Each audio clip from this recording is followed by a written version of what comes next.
Praise the Lord, ஹல்லேலூயா. சீயோன் வேதாகம ஆய்விற்கு அன்போடு கூட இயேசு கிறிஸ்துவின் நாமத்தில் உங்களை வரவேற்கிறேன்.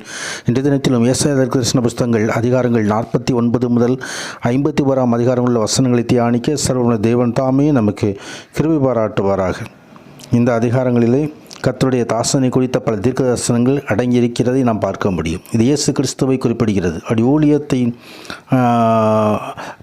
பாவத்திற்கு பரிகாரமாக தன்னை ஒப்பு கொடுத்ததையும் சகல தேசத்துக்கும் ரட்சிப்பை உண்டு பண்ணினதையும் நாம் இங்கே காண முடியும். கிறிஸ்து மேசியாவுடைய அழைப்பை குறித்து நாம் இங்கே தீவுகளை எனக்கு செவி கொடுங்கள், தூரத்திலிருந்து வருகிற ஜனங்களை கவனியுங்கள், தாயின் கற்பத்திலிருந்து முதல் கர்த்தரினை அழைத்து நான் என் தாயின் வயிற்றில் எடுக்கையில் என் நாமத்தை பிரஸ்தாபப்படுத்தினார் என்று சொல்லி மரியாளின் வயிற்றிலிருந்து உதயமான கிறிஸ்துவை குறித்து இங்கே நாம் பார்க்கிறோம். தாசனுடைய வேலை யாக்கோபை இஸ்ரவேலை மறுபடியும் தேவனிடத்தில் திருப்புவது. அது மாத்திரமல்ல, உலகத்தில் சகல ஜாதிகளையும் அவர் திருப்புகிறவராக இருந்தார். ஆம், நீர் பூமியின் கடைசி பரியந்தம் என்னுடைய ரட்சிப்பாய் இருக்கும்படி உம்மை ஜாதிகளுக்கு ஒளியாக வைப்பேன் என்று ஆண்டவர் சொன்னது குறித்து பார்க்கிறோம். ஆம், நானே உலகத்தின் ஒளி. அவர்தாமே இந்த உலகத்துக்கு வரும்போது எந்த மனுஷனையும் பிரகாசிப்பிக்கிற மெய்யான ஒளியாக வந்தார்.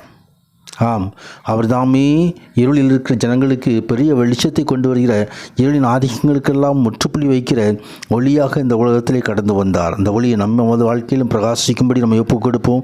இஸ்ரவேலை மீட்டுக்கொண்டவர் நம்மையும் மீட்டுக்கொள்ள விரும்புகிறார். கர்த்தர் அனுக்கிரக காலத்திலே நான் நமக்கு செவி கொடுத்து இரட்சணிய நாளிலே உமக்கு உதவி செய்தேன், நீர் பூமியை சீர்படுத்தி பாழாய் கிடைக்கிற இடங்களை சுதந்திரிக்க பண்ணுவேன் என்று சொல்லி ஆண்டவர் சொல்லியது குறித்து பார்க்கிறோம். கர்த்தருடைய நாமத்திற்கு மகிமை உண்டாகும். தேவனுடைய ரட்சிப்பு உண்டாகிறது. ரட்சிப்புக்காக தேவகுமாரன் அனுப்பப்பட்டிருக்கிறார். ஆம், அவர்தாமே இந்த உலகத்தில் வந்து நமக்கு ஊழியம் செய்யும்படியாக கடந்து வந்தார். பிதாவினால் அனுப்பப்பட்டவர். கர்த்தருடைய நாமத்துக்கு மகிமை உண்டாவதாக. அதே நேரத்தில் இதோ சுவிசேஷத்திற்கு கீழ்ப்படியாத ஜனங்களுக்கு ஒரு தண்டனை குறித்தும் இங்கே நாம் காண முடியும். 50வது அதிகாரத்திலே இஸ்ரவேலின் பாவமும் தாசனுடைய கீழ்ப்படிதலையும் குறித்து நாம் பார்க்க முடியும். இஸ்ரவேல் ஜனங்கள் எல்லோரும் பாவம் செய்து கெட்டுப்போனார்கள். ஆம், ஆனால் ஆண்டவரோ மீட்பராக வந்தார். மீட்கக்கூடாதபடிக்கு என் கரம் குறுகி போயிற்றோ, விடுவிக்கிறதற்கு என்னிடத்தில் பலனில்லாமல் போயிற்றோ என்று சொல்லி மீட்பதற்காக ரட்சிப்படைவதற்கு அவருடைய நாமம் கொடுக்கப்பட்டிருக்கிறது.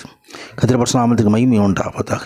அவர் வானங்களுக்கு காரிகளை உடுத்தி இரட்டை அவர்களுக்கு மூடு சீலையாக்குகிறேன் என்று சொல்லி ஆண்டவர் தாமே நம்ம இந்த உலகத்திலே வார்த்தையானவர் நமக்காக கடந்து வந்தார். நம்மை நீதிமானாக்குகிறவர் சமீபமாக இருக்கிறார். கர்த்தருடைய நாமத்துக்கு மகிமை உண்டாவதாக. இதோ கர்த்தராகிய ஆண்டவர் எனக்கு துணை செய்கிறார் என்று சொல்லி ஆண்டவர் சொல்கிற காரியத்தை குறித்து பார்க்கிறோம். கர்த்தருக்கு பயந்து தாசன் சொல்லை கேட்டு தனக்கு வெளிச்சமில்லாத நான் இருட்டில் அடைக்கிறவானா என்று சொல்லி ஆண்டவர் சொல்லியதை குறித்து பார்க்கிறோம். 51வது அதிகாரத்திலே சீயோனுக்கு நித்திய ரட்சிப்பு உண்டு என்று சொல்லி வேதவசனம் சொல்கிறது. கர்த்தர் சீயோனுக்கு ஆறுதல் செய்வார். ஆம், அவர்தாமே பாழான ஸ்தலங்களெல்லாம் தேடுதல் திருப்படி செய்து அதன் வனாந்திரத்தை ஏதனைப் போலவும் அவாந்திர வெளியை கர்த்தருடைய தோட்டத்தைப் போலவும் ஆக்குவார். சந்தோஷமும் மகிழ்ச்சியும் துதியின் கீத சத்தமும் அதில் உண்டாயிருக்கும் என்று சொல்லி நித்திய ரட்சிப்பு குறித்து, நித்திய ராஜ்யத்தை குறித்து நாம் பார்க்கிறோம். கர்த்தருடைய நீதி சமீபமாக இருக்கிறது. என் ரட்சிப்பு வெளிப்படும். என் புயங்கள் ஜனங்களை நியாயம் தீர்க்கும். தீவுகள் எனக்கு காத்திருந்து என் புயத்தை மேல் நம்பிக்கையாயிருக்கும் என்று சொல்லி ஆண்டவர் தமது ரட்சிப்பை வெளிப்படுத்துகிறார்.